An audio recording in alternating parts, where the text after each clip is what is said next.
queiram fazer a gentileza de sentar-se para moderar o painel Cenários Macroeconômicos para 2016. Convidamos o senhor Ariosto Antunes Culau, que é economista e especialista em políticas públicas e gestão governamental pela Universidade Federal do Rio de Janeiro e mestre em administração pública pela Escola Brasileira de Administração Pública e de Empresas da Fundação Getúlio Vargas. É funcionário de carreira do Ministério do Planejamento, Orçamento e Gestão, onde ocupava o cargo de secretário de Orçamento Federal. Atualmente é presidente do Conselho de Administração do Banco do Nordeste do Brasil e assessor da secretária executiva do Ministério da Fazenda. Com a palavra, o senhor Ariosto Antunes Culau. Boa tarde, Secretaria Executiva. Ele é Tarcísio Godoy, que é o nosso conhecido. E gostaria de agradecer o convite da CAPEF de estar aqui presente. Me honra muito esse convite, tá? Em particular com nossos dois debatedores nesse painel. Vai tratar de cenários macroeconômicos para 2016. Então a gente teremos aqui duas apresentações, primeiro do senhor Rodrigo Noel, do Itaú Asset Management, e do senhor Newton Rosa, da Sul América Investimentos. A gente vai inverter um pouquinho a ordem aqui, eu sei que está com um horário aqui o Rodrigo, e acho que é muito importante aqui para assunto que a gente está debatendo, a questão dos cenários para 2016. A gente quer mais, eu diria assim, do que notícias ruins que a gente tem ouvido no jornal, a gente quer ouvir também boas notícias ou boas perspectivas que eu sei que também estão presentes, né, em alguns aspectos aí das projeções de mercado. Mas então vou passar a palavra primeiro então ao Rodrigo Noel, que iniciou sua carreira no mercado financeiro no Banco BBM Investimentos em 1994, onde era trader e gestor da mesa de derivativos. Permaneceu na instituição até 2006 como Associate Head na BBM Asset Management.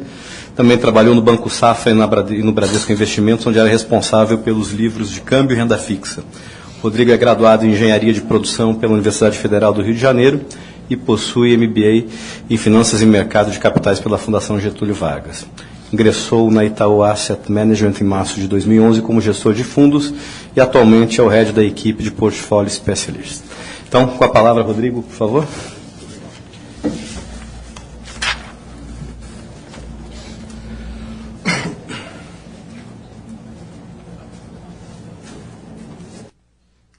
Bom dia a todos. Bom, antes de mais nada, eu queria agradecer a oportunidade aqui de representar a Itaú Asset Management nesse evento. É o segundo ano que eu venho aqui, ano passado tive também. E, infelizmente, a gente tem um cenário, vocês vão ver, com praticamente, não diria ausência de boas notícias, mas, enfim, até o próprio título da apresentação, né, que realmente a gente tem muitos desafios aí na nossa economia para o ano que se segue. Mas, enfim, eu acho que para a gente tomar uma decisão de investimento consciente, a gente tem que encarar a realidade de frente, né? Não tem outro jeito. E, além disso, eu acho que, do ponto de vista do poupador, esses tempos de incerteza trazem ativos em preços atrativos, né? Tanto na renda variável, que, enfim, isso fica mais evidente pela variação do preço no mercado, mas também na renda fixa, né? Onde a gente hoje em dia encontra títulos que vão engordar a poupança da gente aí ao longo dos próximos anos bastante. Então, assim, já concluindo, mas assim, para trazer também um pouco de animação aqui para o nosso painel, as notícias são muito ruins e assim, eu não vou contar nenhuma novidade aqui com relação a isso, eu imagino, mas a gente tem aí um rol de oportunidades aí para investir os recursos dos nossos planos, tá? Então, eu vou, só para dar uma ideia da agenda, a ideia aqui é falar um pouquinho sobre o cenário de Brasil e depois a gente vai abordar algumas teses de investimentos, vou falar de renda fixa e brevemente também de taxa de câmbio, que acho que é a principal variável aí para os investimentos no exterior, e também um pouquinho sobre renda variável, tá? Então, começando sobre a parte de cenário, só para contextualizar, né, a gente vem de um período aí exemplificado aí por esse intervalo de tempo 2007-2010. Por que 2007-2010? Que é um intervalo de tempo que abraça a crise que a gente teve aí nas economias desenvolvidas, primeiro Estados Unidos, depois Europa, e depois a realidade atual do ano de 2015. Né? Então a gente tem aí aqui, se a gente olhar as economias desenvolvidas aqui Ásia, países emergentes da Ásia, aqui América Latina, ex-Brasil, né? E o Brasil separado. Então a gente vê, nesse período de tempo aqui, o Brasil vinha, ainda que com uma inflação um pouco pior do que os seus pares aqui na América Latina, vinha conseguindo acompanhar o crescimento, né? Mas quando a gente chega em 2015, a gente tem aí essa desaceleração brutal da nossa atividade econômica, entramos numa recessão que imaginávamos ser muito menos grave, muito menos profunda do que ela se mostra ser. Inclusive esse número aqui, em face dos últimos dados aí de atividade, foi revisto pela nossa equipe econômica de menos 3,4 para menos 3,7 para esse ano, enfim, faltou aqui atualizar esse slide. Mas o fato é que estamos com uma atividade muito ruim e com uma contrapartida de uma inflação extremamente elevada, né? Por que isso está acontecendo? O que a gente tem aí de desafio para frente, né? Então, vamos abordar aqui esses 3 pilares da nossa economia. Basicamente, o que a gente tem hoje? A gente tem uma perda da estabilidade política. A gente sabe que a gente vive uma situação bastante delicada do ponto de vista político, que imobiliza o Congresso, enfim, e atrapalha muito a expectativa e confiança para os empresários fazerem investimento para frente. A gente tem um problema de controle da inflação, né? A gente vinha sucessivamente ao longo de vários anos flertando aí com o teto da meta, enfim, há bastante tempo que o governo não consegue entregar a inflação no centro da meta. E esse ano, por causa de vários ajustes e também por causa da situação externa e desvalorização do câmbio, a gente teve aí aquele valor lá que eu mostrei, provavelmente vamos fechar aí o ano de 2015 em 10,60% de inflação, o que significa que temos um desafio muito grande de trazer de volta essa inflação. Isso aqui também, aí assim, não estou querendo só dar a notícia, por que eu estou falando disso? Que isso aqui desestabiliza, isso aqui também é um pilar macroeconômico importante, o controle inflacionário. Isso desestabiliza a economia, diminui a visibilidade, consequentemente atrapalha o investimento, acaba batendo em PIB potencial. Então, assim, é imperativo que a gente traga a inflação de volta para um patamar mais palatável, tá? E tudo isso vem da onde, né? Da questão do desequilíbrio fiscal. Então vamos falar um pouquinho sobre política. Eu trouxe esse slide aqui, quer dizer, não vou falar muito sobre política, porque, enfim, está no jornal todo dia. Mas, assim, isso aqui é só para deixar a mensagem para vocês que com esse grau de aprovação do governo, fica realmente bastante difícil de tomar qualquer atitude no Congresso, enfim, aprovar corte de gastos, medidas impopulares e também aprovar novos tributos, novos impostos. Tá? Isso não é uma exclusividade do Brasil.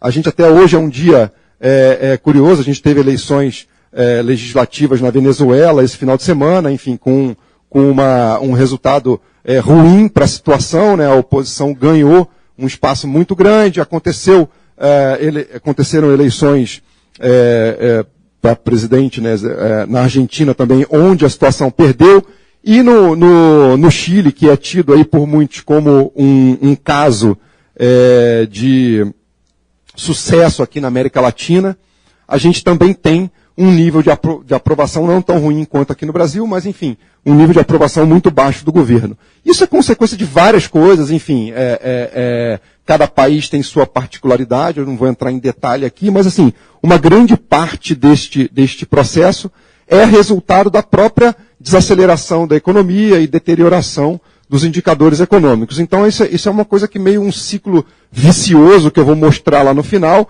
e que a gente tem que tomar, não adianta muito a gente ficar dourando a pílula, né? A gente tem que tomar como uma informação que a situação é essa e que, consequentemente, o caminho via Congresso para qualquer tipo de ajuste fiscal vai ser bastante difícil, tá?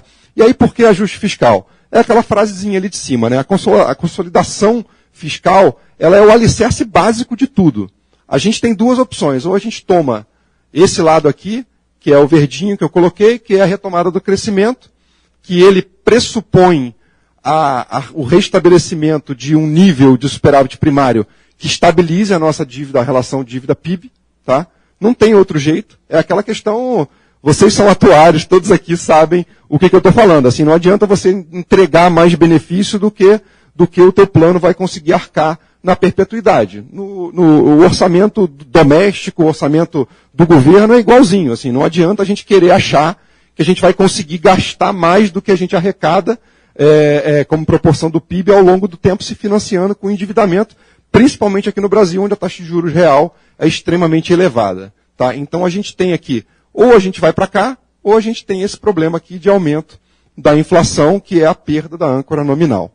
Bom, e aí, assim, o que a gente tem feito para tentar resolver esse problema? Como que a gente consolida o fiscal? As medidas propostas até agora, é lógico que houve bastante uma tentativa muito forte do governo de também cortar gastos, mas, enfim, sem mexer com mudanças na Constituição e sem aprovar medidas extremamente impopulares, a gente não consegue mexer, cortar gastos, cortar na carne de verdade. A gente consegue cortar um custeio aqui, atrasar um investimento ali e tal, coisa que acaba batendo no próprio PIB potencial a longo prazo, mas assim, o governo basicamente o que tem feito?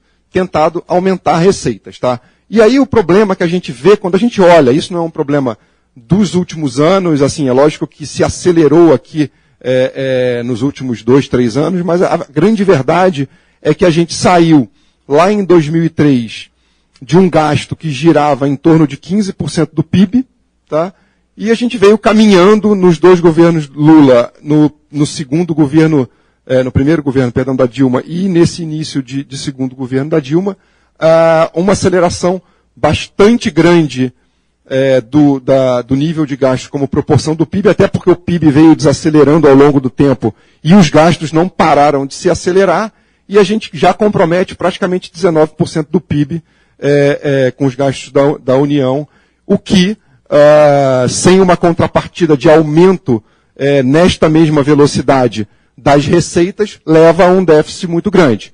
Como a gente já arrecada aparentemente no topo do que a sociedade consegue aguentar, essa equação está começando a ficar, não fechar e, consequentemente, a gente tem que parar, a gente como sociedade, para restabelecer quais são as prioridades, porque isso aqui não pode ficar assim, né? Se isso continuar assim, a gente volta aqui, não consolida o fiscal e descamba para o lado de cá, que foi a situação que a gente viveu na década de 80 e início da década de 90, tá?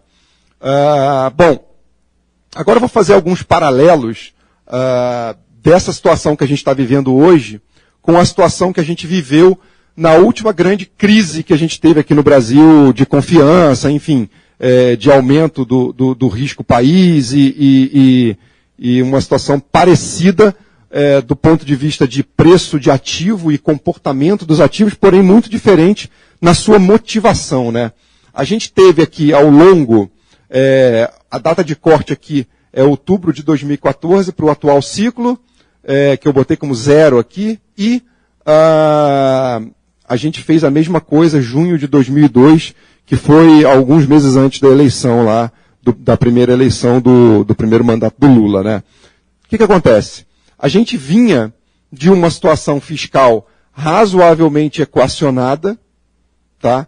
E todo o problema que existia naquele momento não era um problema advindo de risco de solvência do ponto de vista de fundamento macroeconômico, e sim de mudança, de possibilidade de mudança de orientação macroeconômica na política.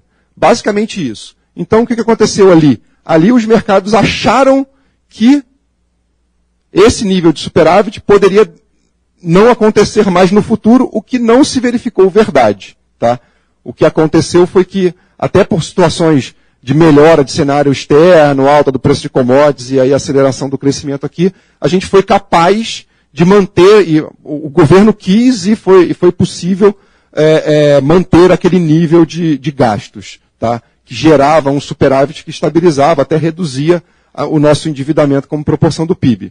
O que vem acontecendo ao longo aí do último mandato presidencial, né, do primeiro mandato da Dilma, e esse início do segundo mandato, é uma deterioração muito grande desse indicador, que vai levar a uma aceleração da relação dívida-PIB.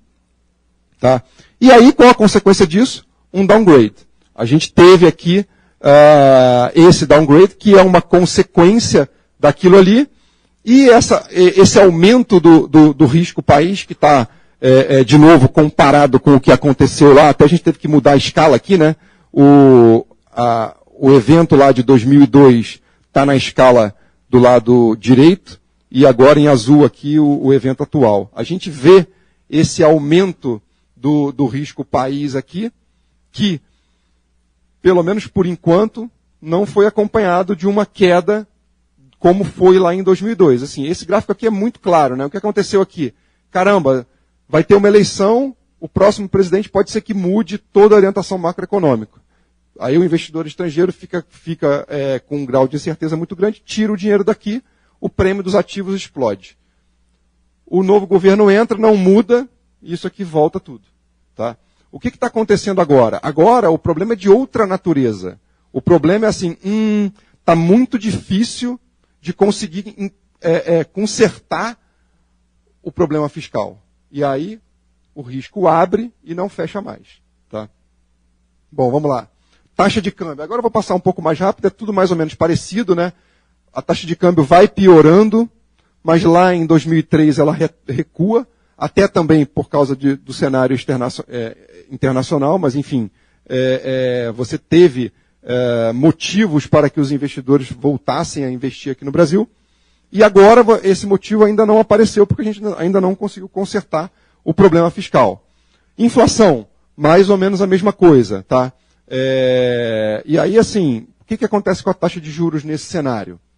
A gente imagina que não é razoável um processo de aperto monetário muito maior do que a gente já teve, até porque a gente está num período, numa recessão que, enfim, vocês veem isso no jornal todo dia. Esse biênio 2015-2016 muito provavelmente vai ser a maior recessão que a gente já verificou aqui no Brasil, tá?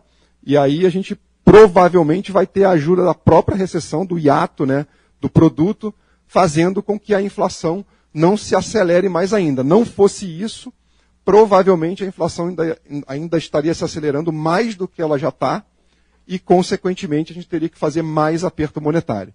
Então, assim, o nosso cenário base é manutenção da taxa de juros ainda aí, ao longo do ano de 2016, mas a gente não descarta um novo ciclo de aperto, provavelmente muito, muito pequeno, aí mais 150, 200 vezes no máximo, mas o cenário alternativo hoje é esse e não uma queda dos juros. Tá? E aí, o que acontece? Esse slide aqui é bastante importante. A gente tem hoje uma situação no Brasil, dada essa desaceleração do PIB, a gente começa a ver a situação, a gente tem uma conjunção de fatores. Né? De um lado, a gente tem a queda do preço de commodities e a desvalorização cambial, que é resultado desse cenário internacional, desaceleração da China, queda do preço de commodities e também da incerteza política aqui dentro, pressionando o balanço das empresas que têm endividamento em dólar. E a gente tem do outro lado essa recessão também extremamente profunda, diminuindo a receita das empresas e mostrando um cenário para frente bem mais desafiador do que quando essas empresas estavam se endividando para expandir capacidade, aumentar a produção. Consequentemente, a gente tem hoje em dia no Brasil diversas empresas que começam a ficar com níveis de endividamento bastante elevados, tá? Principalmente empresas que têm endividamento em dólar, tá? E isso leva a uma situação onde as cláusulas de covenants, essa palavra tento não usar termos muito técnicos, mas essa eu não encontrei nenhum paralelo aí, mas basicamente o que é uma covenant? É uma cláusula de conforto, vamos dizer assim, onde o credor de uma dívida estabelece no contrato que, caso determinados indicadores, por exemplo, do balanço da empresa atinjam, por exemplo, nível de endividamento X ou alguma coisa do gênero, aquela dívida pode ser exigida imediatamente, não lá no vencimento da debenture, por exemplo. Tá? Então a gente fez aqui uma análise de um universo que a gente acompanha de 577 empresas e 85 bancos.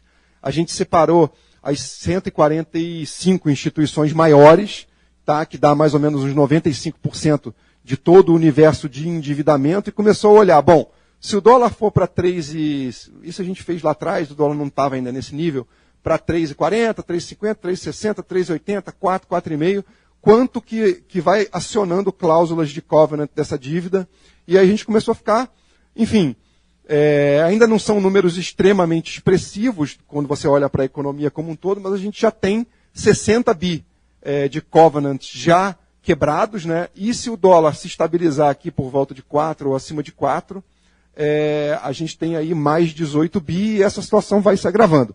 O que é isso aqui, gente?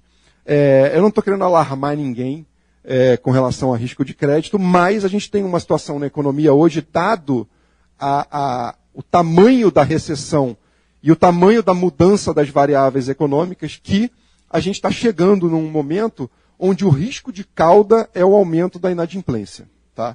O que, de novo, faz com que a confiança do empresariado, do consumidor, aumente, e isso afeta emprego, afeta renda, e, consequentemente, esse negócio que eu vou mostrar para vocês já já, o tal do ciclo vicioso. Tá? Isso aqui é um componente comum, é uma medida econométrica que a gente desenvolve lá internamente, que acompanha vários indicadores da economia de confiança e coloca tudo num número só, para a gente não ficar olhando, confiança do consumidor, confiança do empresário, confiança disso, daquilo, de várias instituições, a gente agrega tudo num indicador só, e esse negócio só cai desde 2013, tá vendo?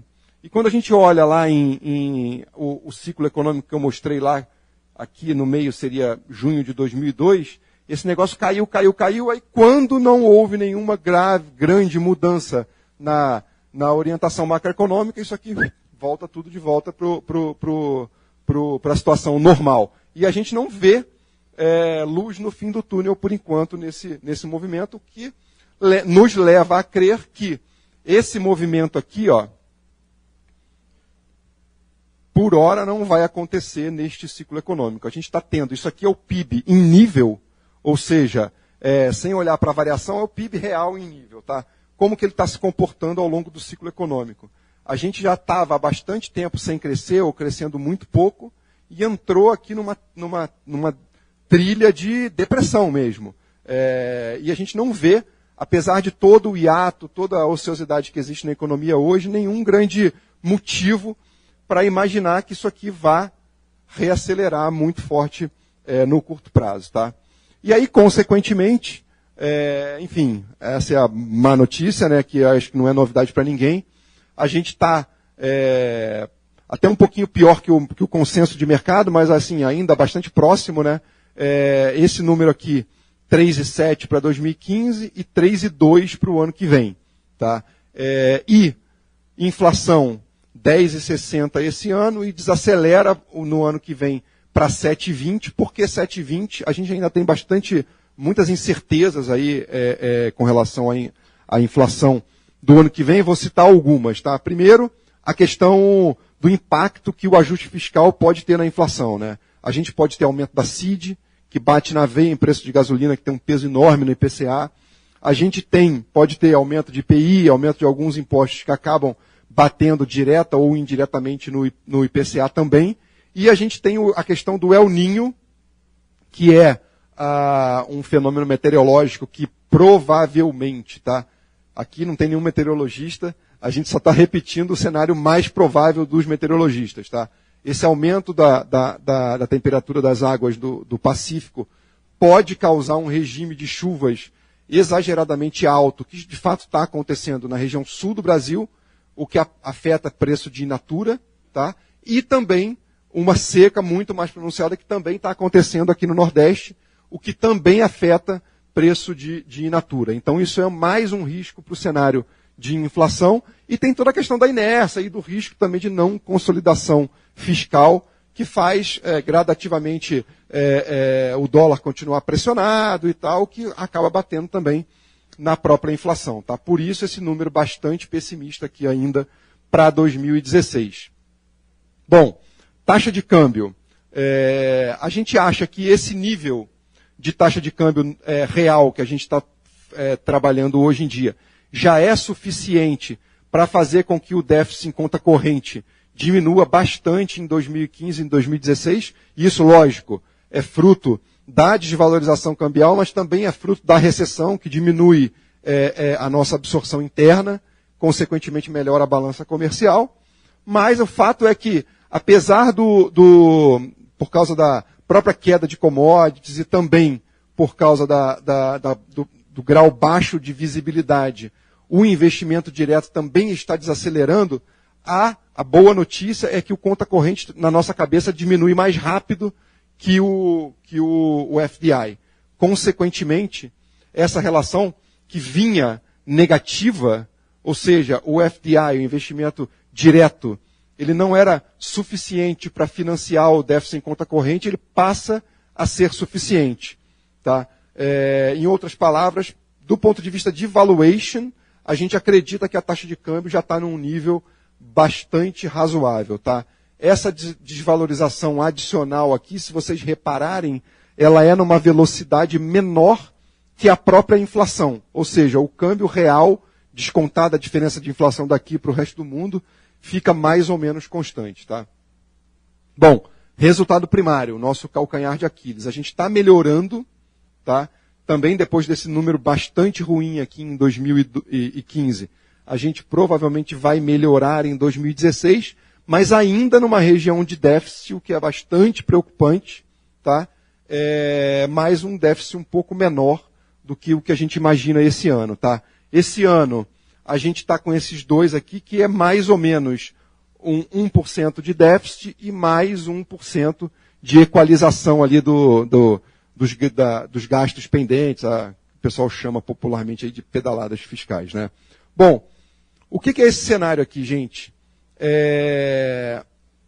A boa notícia que está por trás disso aqui, não dá para ver muito bem nesse slide, é o seguinte: a gente está num nível de superávit primário que é um nível que, dado o tamanho da recessão, é um nível bastante elevado, né? Bastante, um déficit muito ruim, mas se a gente estivesse rodando num PIB aí de 2,5, por aí alguma coisa perto do nosso potencial, provavelmente esse número estaria em torno de 1% do PIB de superávit. Tá? Ainda não é um nível de superávit capaz de estabilizar a nossa relação dívida-PIB, 1%.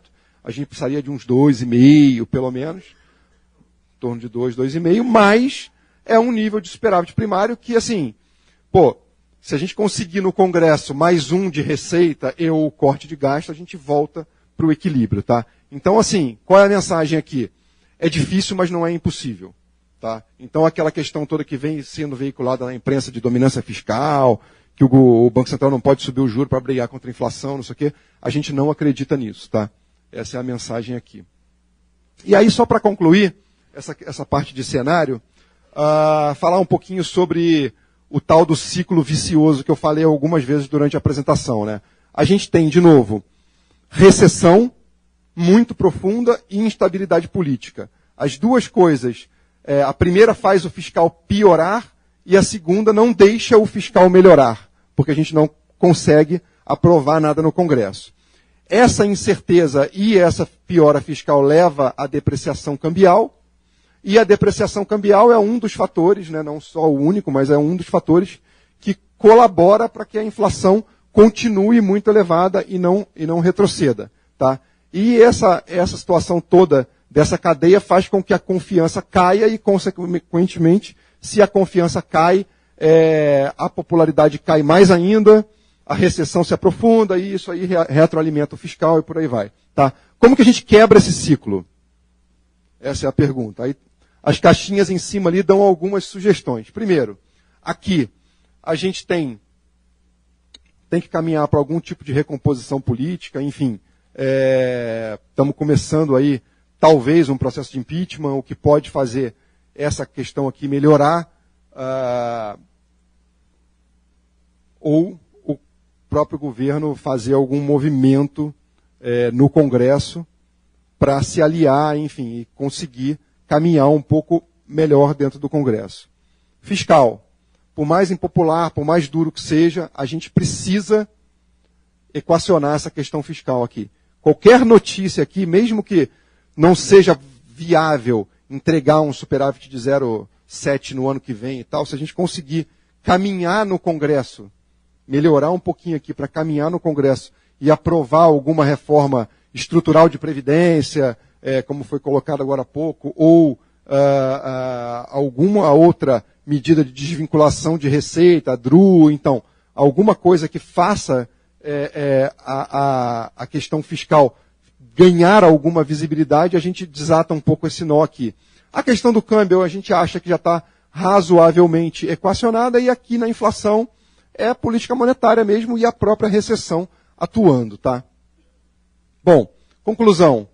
É um cenário, infelizmente, ainda de mais do mesmo. A gente não vê 2016 como um ano de virada, e sim um ano de continuação desse processo de recessão, de dificuldades políticas, etc. Tá? O ajuste fiscal, ele vai caminhando, mas ainda não vai ser completado em 2016.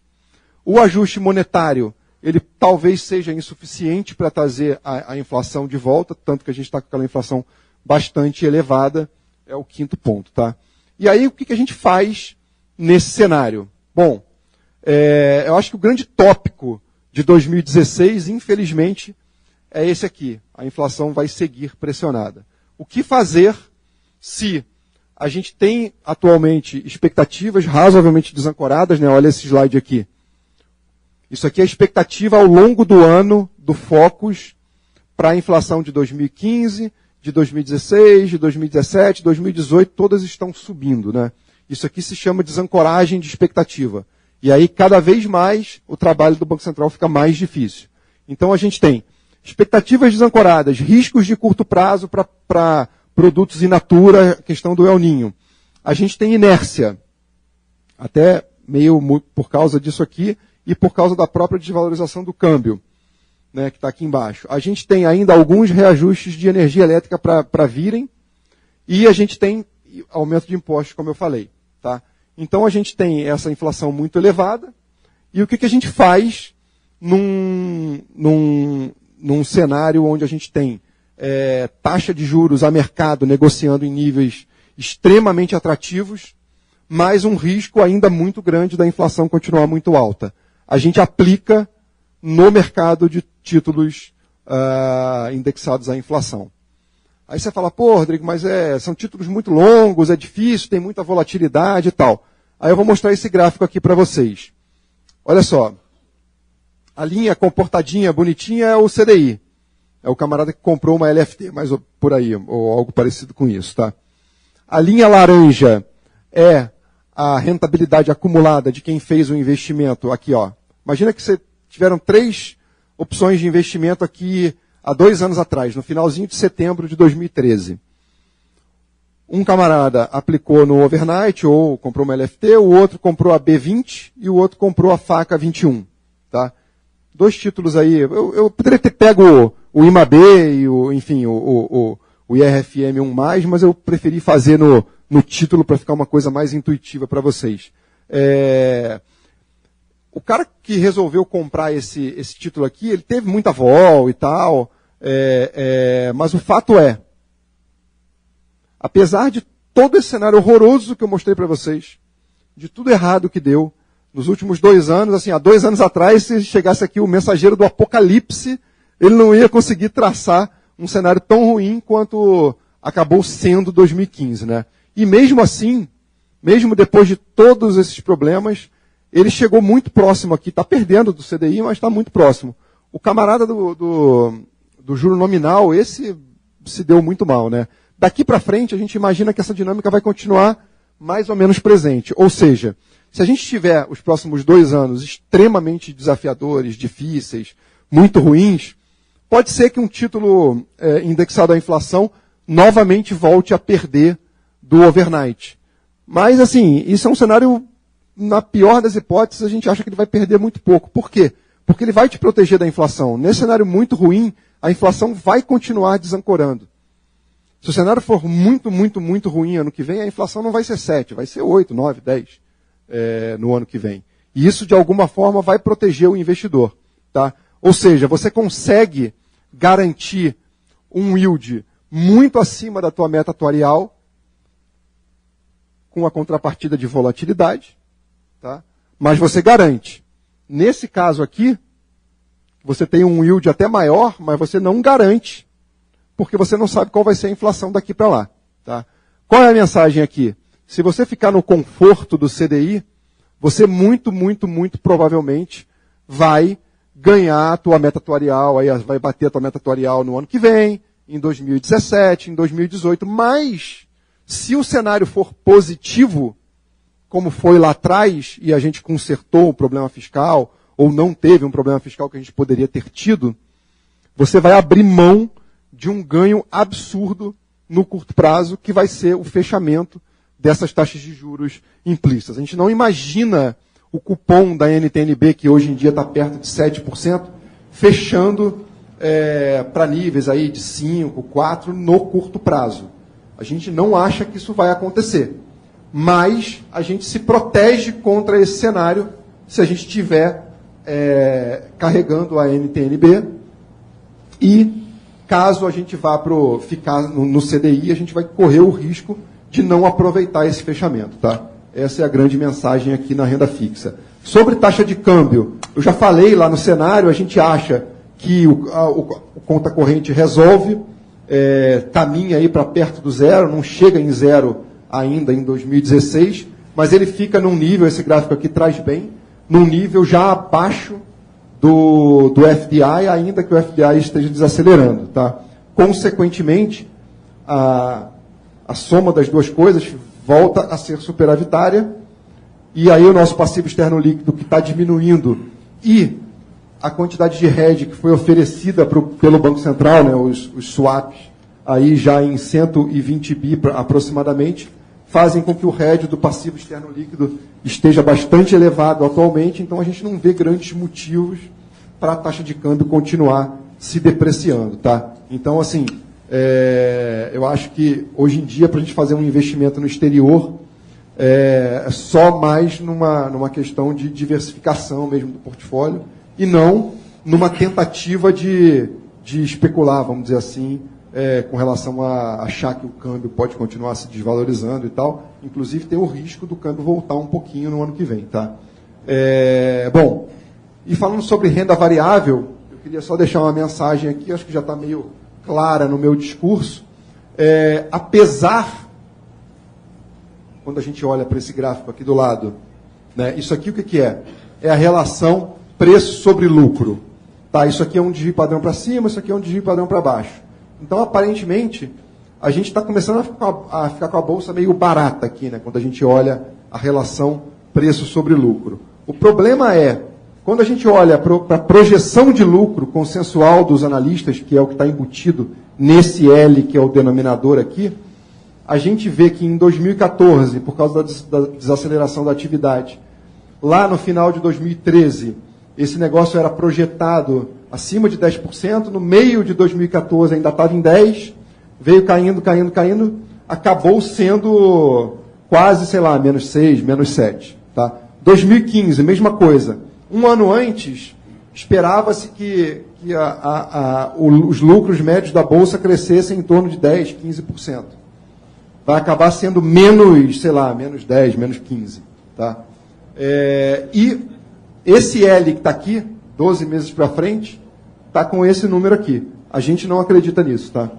A gente não acha que o lucro médio das ações do Ibovespa vai crescer acima de 20% no ano que vem, sendo que a gente está vindo de um ano de uma recessão muito profunda e que não vai virar, como o nosso cenário indica, no ano que vem. Então, se a gente ajustar isso aqui para próximo de zero, a gente vai ver esse denominador aqui diminuindo, consequentemente essa razão sobe e a gente volta para o lado de cá, onde está caro, vamos dizer assim. Tá?